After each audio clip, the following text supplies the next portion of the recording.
Hello ladies and gentlemen, and welcome to the channel if you're new, and welcome back if you're not new. If you are new, if you're not new, anyway, today's video is going to be a bit of a return to form with my older vlog stuff.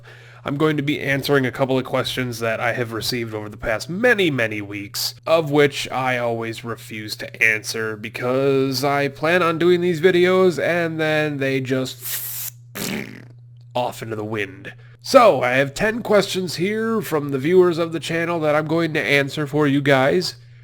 These questions come from both Twitter and the YouTube comments, and there was, I think that's all these ones were from. Usually people ask me stuff on, like, emails and whatever, but these ones, I think all these ones... Wait a second.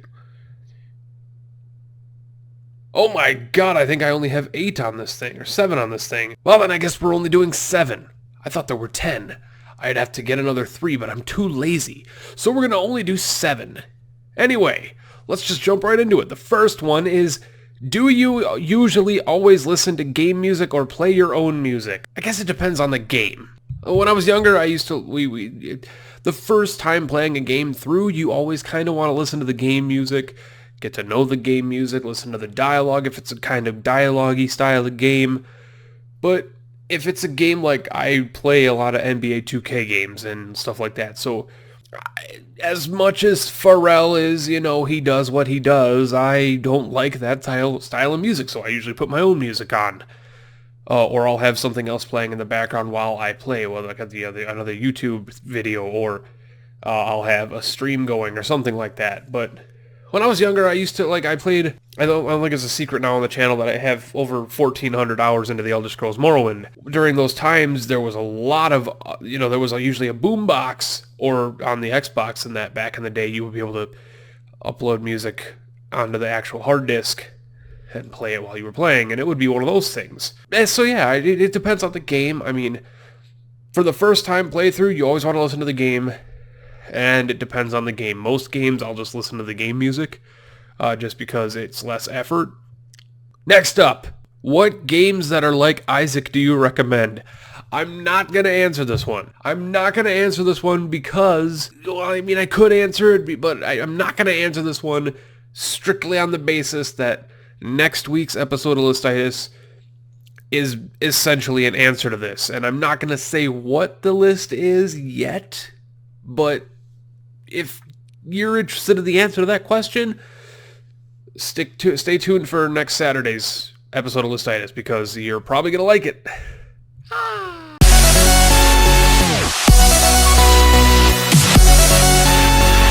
Next up is favorite Isaac synergy.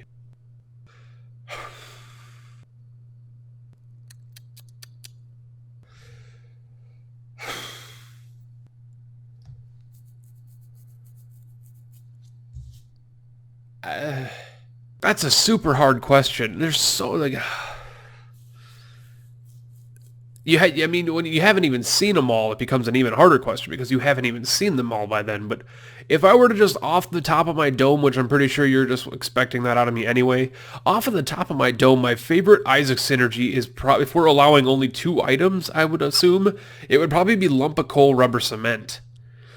And just because of the asshole that it is in me, that it's like, just go into a room and fire off tears and just everything dies. Next up is, why didn't you let's play Stardew Valley? I actually get this question a lot about different games that I talk about on the channel, and I got it about Witcher, I'm getting it now about Dark Souls, I got it before about more Elite Dangerous stuff. I get this question a lot. I've gotten about numerous games, and especially games that I've talked about on the channel. Like, people are like, why didn't you do Braid? Why didn't you Bear? Why didn't I let's play Stardew Valley? It was because it's my game, and I didn't even know if I was gonna like it. I wasn't going in with the mindset of doing something special with it. I saw somebody playing it, and I was like, for 5 minutes. 5 minutes, and I was like, I don't know. It's weird to explain that because it's like my game. And I feel selfish when I say that. I said it about Witcher, I say it about Dark Souls, now I'm saying it about Stardew. It's like, it's my game. I want to play it. I don't want you guys to play it with me. I want to play it. It's my game. I want to play it on my own time, on my own terms, with my own restraints on how long I play it. Like Witcher, over the course of 2 weeks, I put like 90-something hours into it and then continuously drizzled off after that and played hour here, hour there, 2 hours here, 2 hours there. Dark Souls 3 right now, I still haven't even beaten because over the past week, I haven't had a chance to play it. And most of it's because I raged and I'm stuck on one boss. Even though I only fought him like 4 times. It was like, so far in the game, I was like, all these bosses are easy, and the second that one boss takes me like more than 3 tries, I'm like, I don't want to play anymore. But no, I mean, it's my game. Like Stardew, I didn't go in, like I said earlier, I didn't go in with the idea of doing something with it. I just bought it, and then I played it, and all of a sudden, 60 hours disappeared. Just so it was like, I don't know, why didn't I let's play it, Stardew Valley? There's plenty of other people that are playing it. I mean, if you wanted to see me play it, I'm sorry. I don't... It was just a fun game to play by myself. And I haven't touched it since, I mean, other than the Penta perspective I haven't touched it since like March. Since the 2 weeks that I played it, I haven't touched it since then. But yeah, that's the dickhead answer you're going to get, because it's my game. Next up, is it hard balancing an exhausting full-time job and a daily upload YouTube channel? Isn't this topical, because I don't daily upload anymore. For a long time, yes. For a long time, yes, and it led to hiatuses, it led to breaks in uploads. Anybody on this type of channel, this type of gaming channel that uploads even 2 or 3 times a week, it can be exhausting. Listitis itself on a weekly upload schedule is exhausting, just because of the amount of time some of those episodes take. Some of those episodes take dozens of hours. The most time an episode took me, the scariest places in Fallout. The scariest places in Fallout video took me almost 40 hours because I didn't have a Fallout 3 save file. And so I had to play the game again. And so I played for about 36 hours just to get the footage to use in that video. So it was like, but it was worth it because it was a great video. It turned out well, but how is it tough balancing a full-time job and an upload schedule that I have? And even the upload schedule I have now, which I don't really have one anymore now that Let's Plays are gone, but even now, because I'm stuck in this cataclysm of what do I do next, it's still exhausting because I have to think about what I'm going to do next, and you never have an idea of what you're going to do. But with an upload schedule that I used to have, I'm going to go from the frame of mind of that question when it was asked. Obviously, I was doing uploads daily. Yes, very much so. It was exhausting, and it was very tough to balance it because work comes first, and work sometimes took the most out of me, and when I would get home, I wouldn't even be up to playing a game. I wouldn't want to play a game. I wouldn't be able to even pretend that I was having fun for you guys, which I didn't want to do in the first place. But yeah, it was tough balancing, and that's just the penalty of trying to do this hobby and maintain the fun, which is where a lot of the wear and tear on people's mental stability doing this comes from, and my breakdowns that I've had where it was like, if I don't get 20 views on this video, I'm fucking done. And it was because of all the stress that life brings down onto you. And it's like, I'm doing this for entertainment and no one's being entertained. So it wears on you, but it's still fun. So exhausting, but worth it. Next up, do you remember Kememd? That's what I was going to say. That is what I was going to say, Geralt. Triss, Siri, that's what I was going to say. God damn it, Geralt, don't look at me with those eyes. Siri, you can look at me with those eyes, eh? Triss, hey. Jump in that and make your hair all messy. Do you recommend starting a channel?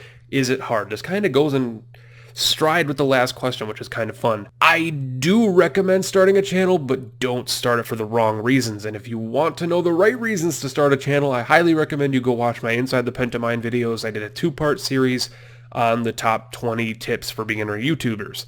I did these videos when I had 42 subscribers. I have over 600 now, so it's a lot of progress has been made, and it was because I followed those steps. I followed those 20 tips. I have never broken cycle from those 20 steps, because you have to be very confident in yourself but you also have to not. I just highly recommend, I'll put them in the description. Please go watch those videos if you're thinking about starting a channel.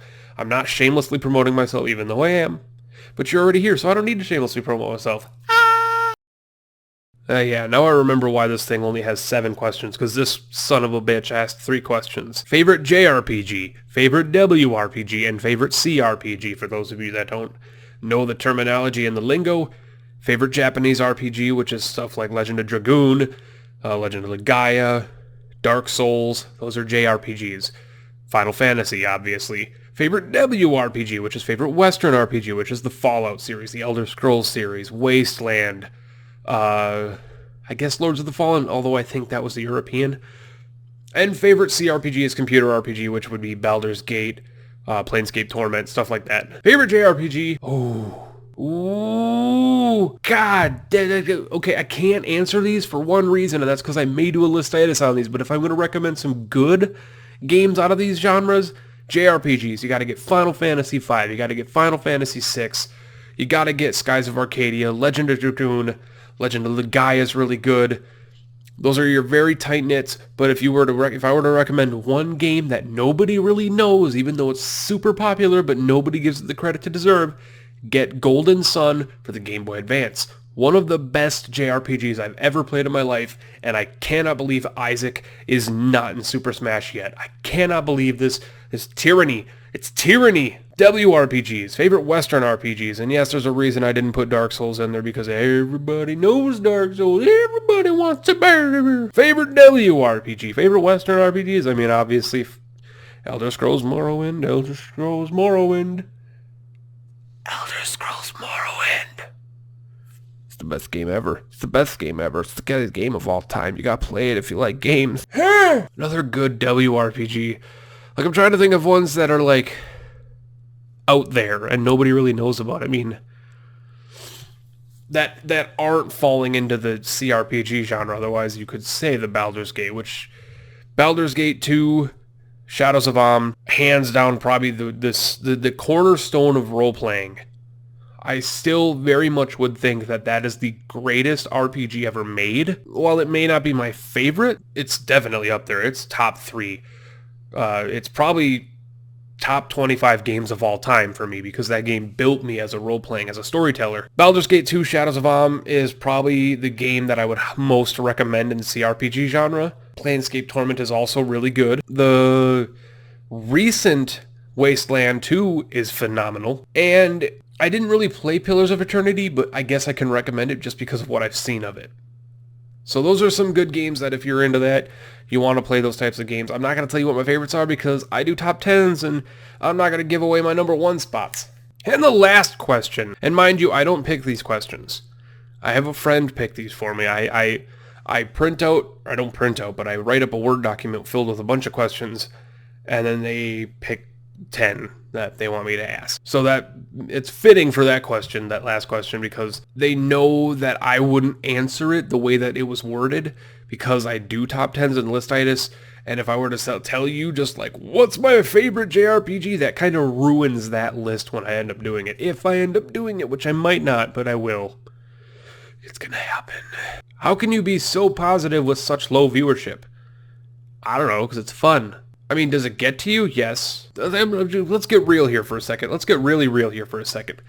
The biggest problem, the biggest divide of a YouTube channel is subs versus viewers. Active viewers is what you want.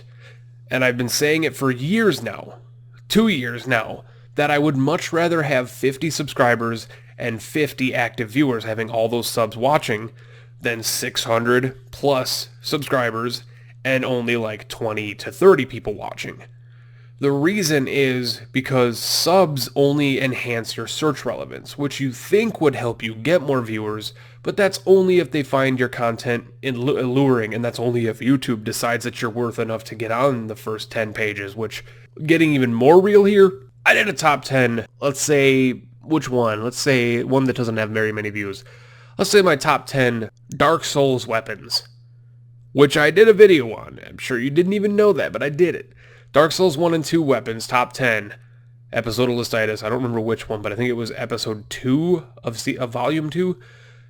if you were to type in that exact title into the YouTube search bar up there, you wouldn't find my video until probably the third or fourth page, behind videos that have nothing to do with top 10s.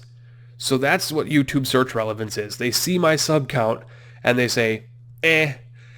Viewers also help that, because if you are a channel that has 1,000 subscribers but you have 65 million views per video, you also gain search relevance. So being skewed on both of them makes you a little bit harder to search for. And so that's the only part that keeps you a little negative, is like, you just wish people would watch my stuff more. But at the same time, the people who are here watching make it worth doing. So that's where the positivity comes from. And the fact that in 2 years, I've gone from being depressed and starting a YouTube channel for no reason to 600 subscribers, and I would consider my top 5 most popular videos, to me, viral in my opinion, especially the modern pixel art video games or the modern indie games, whatever title you wish to call it now, is, you know, just cranking out views. I mean, it's just, to me, positivity with low viewership comes from being very morally sound on the reason I'm doing this. And the reason I'm doing this is to make people happy. And as long as those people that watch are happy with the stuff that I make, I have no reason to stop. That question hits a little closer to home because of the whole Let's Play thing, because the reason I stopped doing Let's Plays was because of views and the fact that I wasn't having fun anymore. But that doesn't mean that the other stuff that I do on the channel, I don't have fun doing anymore. I love doing listitis. I love doing stuff like that. So I'm just going to end up rambling, which I always do. So we're just going to cut this off here. We're going to make the end of the video real abrupt so that nobody knows when it's going to end. So it's just going to happen.